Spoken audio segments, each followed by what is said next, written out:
তারাপীঠ মন্দিরে পুজো দিয়ে বিশ্ব শান্তির প্রার্থনা করলেন উপরাষ্ট্রপতি জগদীপ ধনখড়। কলকাতায় সায়েন্স সিটিতে একটি অনুষ্ঠানে যোগ দিতে এসেছেন তিনি। সেই সফরের ফাঁকেই মাত্র 15 মিনিটের জন্য সস্ত্রীক তারাপীঠ মন্দিরে পুজো দিয়ে গেলেন উপরাষ্ট্রপতি।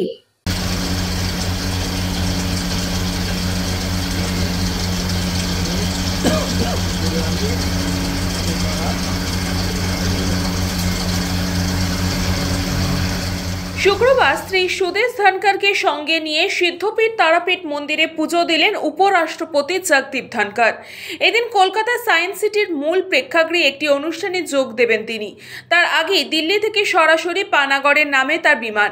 সেখান থেকে বায়ুসেনার কপ্টারে করে প্রতিবেশী ঝাড়খণ্ড রাজ্যের সুরিচুয়াতে বায়ুসেনার ঘাঁটিতে, তারপর সড়ক পথে সকাল বেলায় তারাপীঠ মন্দিরে পৌঁছান ধনখড়। এটি সম্পূর্ণ তার ব্যক্তিগত সফর। উপরাষ্ট্রপতি নিরাপত্তার জন্য বীরভূম জেলার পুলিশ সুপার আমানদীপ সিং এর নেতৃত্বে মন্দির চত্বর নিরাপত্তার চাদরে মুড়ে ফেলা হয়। কড়া নিরাপত্তার মধ্যেই মাত্র 15 মিনিট ছিলেন উপরাষ্ট্রপতি। পুজো দিয়ে মন্দির থেকে বেরোনোর সময় তিনি বলেন, আমরা দুজনেই অভিভূত, একটি অনন্য অনুভূতি প্রাপ্ত হলো। দেশের কল্যাণ প্রার্থনা করছি, সবাইকে শুভ কামনা। लोगों भरो एक ऊर्जावान अनुभूति प्राप्त है। सभी को शुभकामनाएं देता हूं।